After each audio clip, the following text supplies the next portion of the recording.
quiet suburb of Wichita, Kansas was rocked by a string of gruesome murders that left the community reeling with fear and uncertainty. The BTK Killer, a sadistic predator, was on the loose and no one knew when or where he would strike next. His victims were chosen at random, and his methods were brutal, leaving behind a trail of carnage that was both disturbing and unsettling. What could drive a person to commit such heinous acts? What twisted motivations lay behind the mask of this elusive killer? And how did he manage to evade capture for so long? Join us on a journey into the dark and twisted mind of the BTK Killer. Dennis Rader, aka the BTK Killer, was born in Wichita, Kansas in 1945 to William and Doretha Rader. Growing up, he was one of 4 sons in a family where both parents worked long hours, leaving him feeling neglected and craving attention. Dennis felt neglected by his mother, which may have contributed to his later sadistic tendencies. From a young age, Rader began to experience intense sadistic sexual fantasies centered on torturing helpless women. He would cut pictures out of magazines and draw illustrations of ropes and bondage on them before eventually spying on unsuspecting females while dressed in women's clothing he had stolen from neighbors. As his desires evolved, he turned to animal abuse to express his violent urges, deriving pleasure from watching chickens being slaughtered and hanging cats and dogs. After completing high school at Wichita Heights, Rader attended Kansas Wesleyan University but struggled and ultimately dropped out after 1 year. He then served in the U.S. Air Force from 1966 to 1970. Upon leaving the military, Rader settled in the Wichita suburb of Park City and began working in the meat department of an IGA supermarket where his mother was employed as a bookkeeper.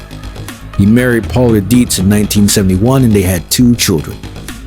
Rader earned an associate's degree in electronics from Butler County Community College in El Dorado in 1973 before attending Wichita State University. In 1979, he obtained a Bachelor of Science degree in Administration of Justice. Rader worked as an assembler for the Coleman Company before joining ADT Security Services from 1974 to 1988.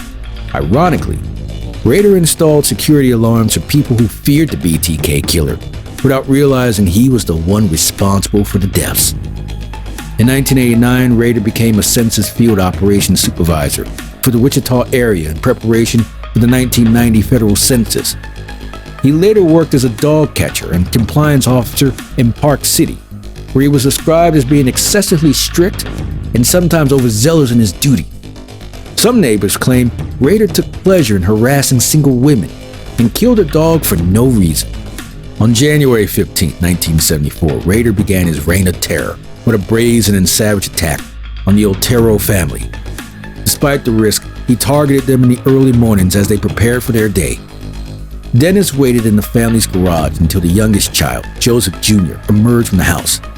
At knife point, he forced the boy back inside and threatened harm to the entire family. Deceptively claiming to be there only to rob them, he tied up each member of the family in their bedrooms before strangling them with either rope or a plastic bag. He took pleasure in their suffering, often allowing them to catch their breath before beginning the process all over again.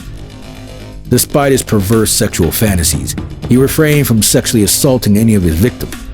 However, investigators recovered the killer's semen from the crime scene, providing the vital DNA evidence that would later aid in his capture. Tragically, the discovery of the bodies was made by 15-year-old Charlie Otero, one of the Otero children. The police were stunned by the brutality and audacity of the killer, who carried out his vile act in a busy neighborhood during daylight hours. But this was just the beginning of Dennis Rader's chilling crime spree. On April 4, 1974, the Wichita community was thrown into another round of terror as the BTK Killer struck again. This time, his target was 21-year-old Catherine and her brother Kevin Bright. Dennis Rader forcibly entered Catherine's home, lying in wait for her to return. He immediately held the siblings at gunpoint, claiming that he only intended to rob them and that they would be unharmed if they cooperated. The terrified Brights were then bound and separated. Despite their compliance, Dennis's sadistic tendencies resurfaced, leading to a violent struggle between himself and Kevin. The young man fought back but was ultimately overpowered by the crazed intruder, who strangled him and fired 3 bullets into his body. Thinking his victim was dead, Dennis moved on to his next target, Catherine. But Kevin had managed to escape and alert the authorities. Although Catherine ultimately passed away from her 3 stab wounds, Kevin's bravery and quick thinking led to her rescue and the eventual capture of their attacker. At first, authorities didn't connect the similarities between the Otero and the Bright murders, but everything changed when Dennis sent an anonymous letter to the Wichita Eagle in October 1974, containing details about the Otero case that only the killer would know. The letter contained many spelling errors, later revealed to be a clue about the BTK killer's true identity. When the letter was published in the local newspaper, Dennis's wife Paula even joked about the poor spelling skills, just like her husband's. Nonetheless, the letter was crucial in helping the police catch Dennis and end his reign of terror. As the community grieved the loss of the Bright siblings, there was also a sense of relief that the killer was finally caught. In 1977, Dennis Rader committed 2 more murders and boasted about them in a letter to a TV station, revealing his disturbed and psychotic nature. He used code words such as Minotaur and Factor X to describe his crimes and introduced his infamous moniker BTK, which stood for blind them, torture them, kill them. Following the letter, Dennis took an 8-year hiatus from his killing spree. But there was one notable exception to this. Dennis became fixated on a woman named Anna Williams and broke into her home on April 28, 1979, where he waited for her arrival. However, Anna was delayed, causing Dennis to grow frustrated and leave before she arrived. Yet he still wanted to leave a chilling reminder of his presence and stole one of her scarves. Later, he mailed the scarf back to her with a menacing message, "Be glad you weren't here, because I was." Meanwhile, the police formed a BTK task force to catch the serial killer, but they hit a dead end with no new leads or suspects. After 2 years, the task force disbanded as many believed that BTK had either died, moved away, or been arrested for unrelated reasons. However, unbeknownst to everyone, including the police, Dennis remained active in the community and even volunteered with Cub Scouts in the church. The suspenseful nature of this period is unsettling. The police were nowhere near solving the case, and the serial killer lived in the community with a distorted sense of reality and a twisted desire to kill again. The scariness of the situation is amplified by the fact that Rader had successfully managed to keep his deadly deeds hidden from those around him.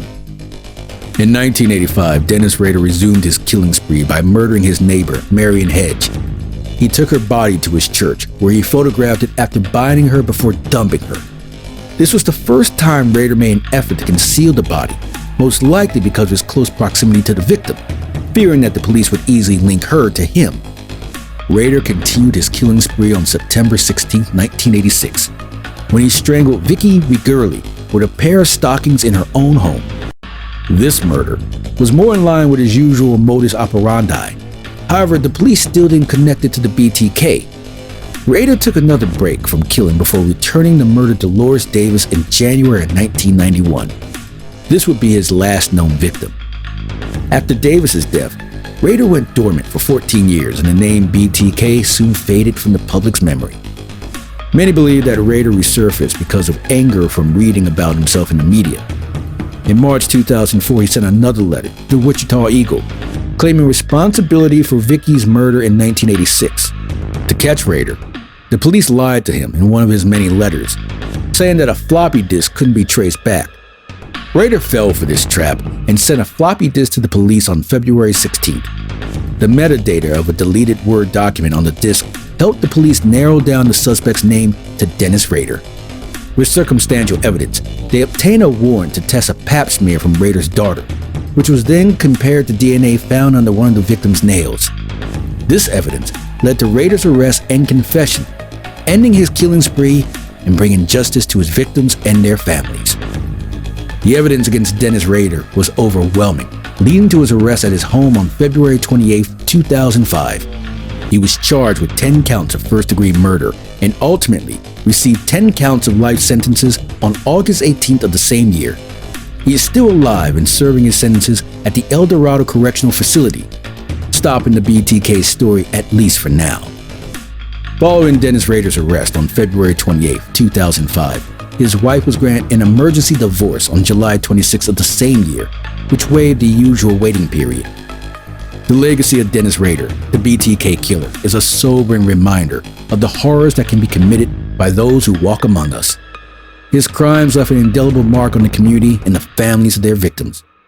Though he was eventually brought to justice, the scars he left behind will never fully heal. Thank you for watching True Crime Prime. Kindly subscribe to our channel and remember to like, share, and comment.